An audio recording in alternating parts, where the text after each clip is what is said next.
Perfect cake বানানোর জন্য ক্রিমটা এতটাই স্টিফ হওয়া অত্যন্ত জরুরি। হাই, আমি সুস্মিতা। তো আজকে আমি তোমাদের সাথে যে কেকের ডেকোরেশনটা শেয়ার করতে চলেছি সেটা ভীষণই বিউটিফুল। কেকের ডিজাইনটা সেভ করে রাখার জন্য অবশ্যই একটা লাইক দিয়ে দিও, আর যদি চ্যানেলটাকে এখন পর্যন্ত সাবস্ক্রাইব না করে থাকো অবশ্যই নতুন নতুন কেকের ডেকোরেশন, কেকের নতুন নতুন টিপস অ্যান্ড ট্রিক্স দেখার জন্য, জানার জন্য চ্যানেলটাকে সাবস্ক্রাইব করতে একদমই ভুলো না। আর আজকের এই কেকটা আমাকে অর্ডার করেছিলেন আমারই রিপিট কাস্টমার, তার মেয়ের জন্য। আর তিনি আমাকে বলেছিলেন যে নিউড কালারের উপর তার কোনো কেকের ডিজাইন লাগবে। ডিজাইন এক্স্যাক্ট সেরকম ভাবে সে আমাকে সাজেস্ট করেনি, আমাকে বলেছিল নিউড কালারের উপর সুন্দর দেখতে একটা কেকের ডিজাইন তুমি বানিয়ে দিও। যেহেতু বললাম রিপিট কাস্টমার, আগে বহুবার আমার কাছে কেক নিয়েছে, তাই আমার উপর একটা তার বিশ্বাস আছে, আর আমিও জানি তার পছন্দটা কিরকম।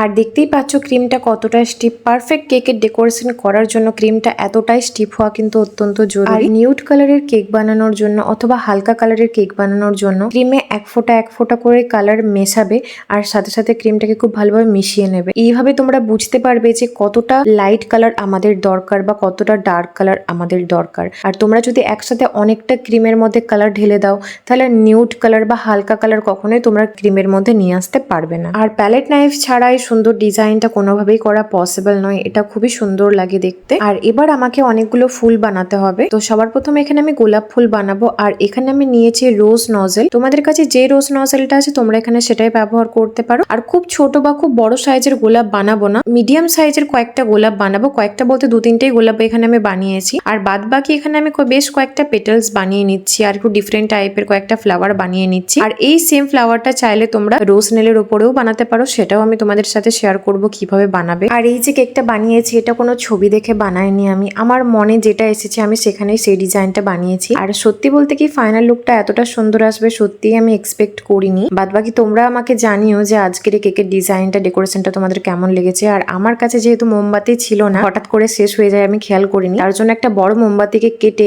এইভাবে আমি ছোট্ট একটা ক্যান্ডেল বানিয়ে নিয়েছি। আর তারপরে নিয়ে নিচ্ছি এখানে হোয়াইট কালারের এডিবল স্প্রিঙ্কেল। এখানে মাল্টিপল সাইজের আছে, তোমাদের কাছে যে স্প্রিঙ্কেলটা আছে তোমরা এখানে সেটাই ব্যবহার করতে পারো। তবে যেহেতু এটা নিউড কালারের একটা কেকের ডেকোরেশন ছিল সেজন্য আমি একদম হোয়াইট কালারের স্প্রিঙ্কেল নিয়েছি। আর তারপর এখানে আমি নিয়েছি সিলভার স্প্রে, আর এটা ইউজ করার পর কেকের লুকটা আরো অনেক বেশি শাইনি লাগছিল, গ্লসি লাগছিল, ভীষণই সুন্দর লাগছিল। আর এই স্প্রে করাটা একদমই অপশনাল, তোমরা চাইলে ব্যবহার করতে পারো অথবা স্কিপও করে যেতে পারো। আর এটাই ছিল আমার আজকের কেকের ফাইনাল লুক। তোমাদের কেমন লেগেছে অবশ্যই আমাকে কমেন্ট করে জানিও।